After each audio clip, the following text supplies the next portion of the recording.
Si votre avion atterrissait 5 minutes après... Après, on serait en plein dedans, en plein cœur de la situation, comme tout le monde.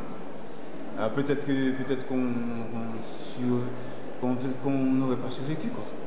Parce qu'avec un tremblement de terre de cette échelle-là,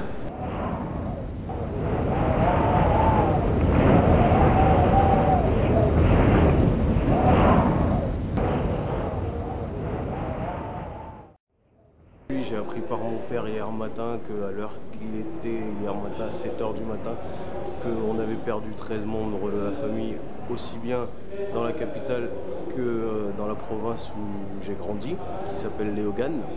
Donc aujourd'hui, ma crainte, c'est que j'ai toujours pas de nouvelles de ma petite sœur ni de mes 2 frères et encore du reste des membres de ma famille. Donc, Haïti, t'es à souffert, je dis encore, dans l'autre tragédie venue pour assommer.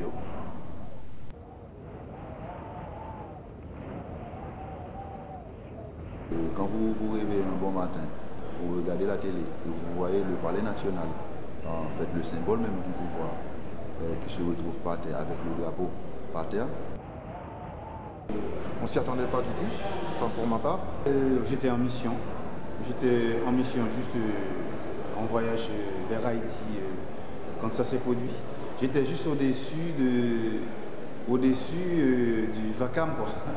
J'étais juste au-dessus du Vakam. Dans l'avion, on allait atterrir 5 minutes avant l'atterrissage. Et puis, on a dit qu'il y a un problème en Haïti, il faut remonter. Et puis l'avion s'est remonté. Et voilà, et puis on s'est retrouvé à la Guadeloupe. Parce qu'en Haïti, tout est à reconstruire entre guillemets, parce qu'on a parlé de pauvreté, effectivement, c'est le pays le plus pauvre. Là, je dis, il y a un malais qui tombe sous le peuple haïtien.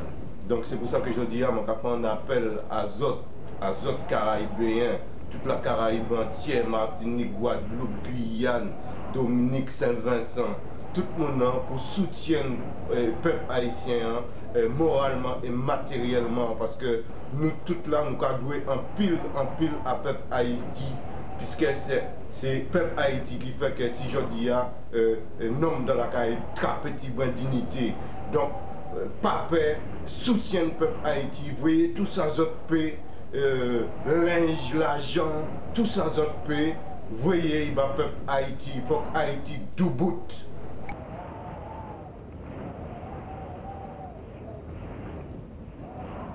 Je fais un appel à tous ceux qui peuvent et qui veulent soutenir Haïti, de ne pas hésiter, que ce soit en soutien moral, que ce soit en soutien financier, vestimentaire, de ne pas hésiter à prendre contact avec les associations haïtiennes qui existent. Je suis partisan de dire aux gens, c'est de l'argent qu'il faut. Avec cet argent-là, s'il le faut, on achètera des vêtements là-bas aux gens, on achètera du matériel aux gens, ça fera vivre l'économie du pays au lieu de l'appauvrir. Parce que ne serait-ce qu'envoyer du riz en Haïti, c'est appauvrir le paysan, parce qu'il y a toute la vallée de l'Artibonite qui pollue du riz.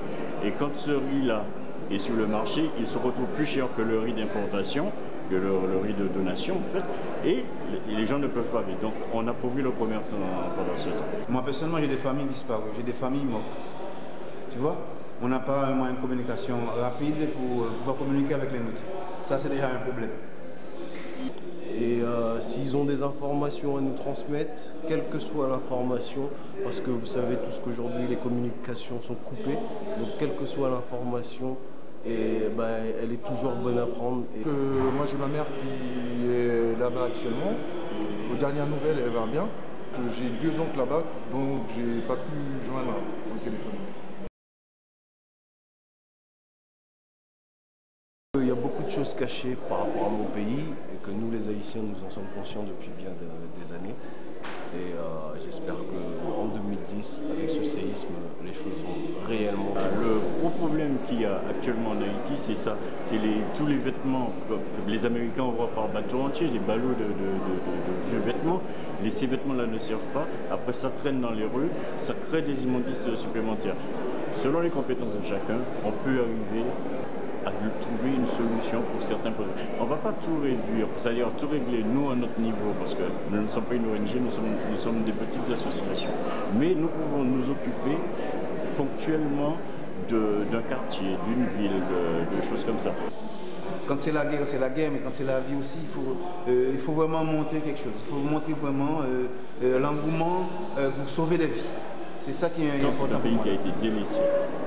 Qui a été délaissé. Donc, avec la reconstruction, je ne veux pas être méchant en disant que c'est un bien pour un mal en même temps, mais ça permettra aux autres de jeter un œil sur Haïti maintenant. De voir que et pourquoi ça a été délaissé? Je ne sais pas. C'est la question qu'on se pose. Je pense qu'on peut dire que c'est un pays qui a été délaissé par rapport à son histoire. L'audace qu'elle a eue de son histoire, parce qu'on fait quand même partie du premier peuple noir indépendant. Donc ça fait plus de 200 ans, mais c'est en 1803. Donc.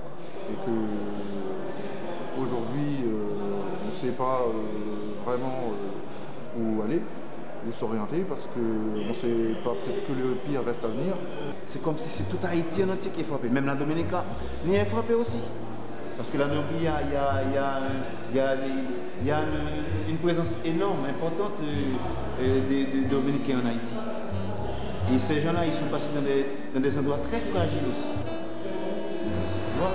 Ça veut dire que c'est tous les coins, tous les petits villages, tous les coins de l'île qui sont frappés et frappés sévèrement.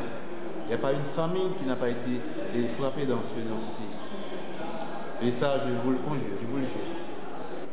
Et la communauté internationale est vraiment mobilisée par rapport à les afflux d'aide que j'ai vu qui parlent vraiment sur Haïti et sur Port-au-Prince.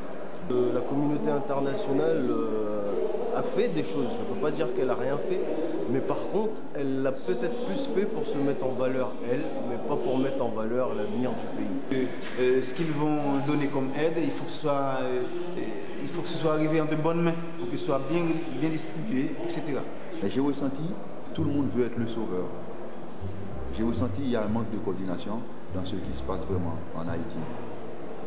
Tout le monde veut être le sauveur. Quand on regarde la télé, à moins de survivants, on essaie de dire c'est tel secouriste qui vient de tel pays, qui a fait ci, qui a fait ça. Bon, je sais qu'il y a toujours ce côté. Mais que le secours vient ici en France, il vient des États-Unis, du Canada ou n'importe où, ça reste le secours que le peuple haïtien ils attend. Mais c'est pas, on n'a pas besoin de faire des pubs par rapport à le secouriste qui vient de tel ou de tel endroit. Mais par contre, comme j'ai dit tout à l'heure, je les remercie beaucoup et je leur soutiens dans le travail qu'ils font en Haïti. Pour moi, qui est un bon travail. Un petit message que je veux faire passer, c'est qu'on est sous le coup de l'émotion, mais il faudrait penser, après cette émotion-là, qu'on doit continuer à avoir toujours en mémoire ce qui se passe en Haïti.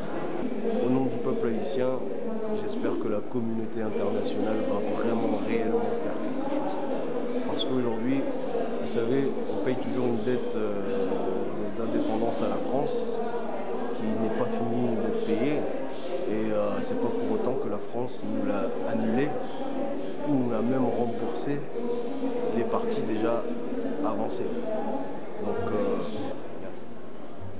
je tenais à remercier et à féliciter toutes les associations haïtiennes et autres qui ont su se fédérer au sein de collectifs pour porter une aide efficace à ce peuple haïtien et remercier aussi la municipalité de Nantes. Ceci dit, il me semble aussi qu'il faut féliciter le pragmatisme avec lequel ces associations ont su se fédérer au sein d'un collectif, car il me semble que pour un souci d'efficacité, que c'est aussi quelque chose qui est de bon augure pour l'avenir.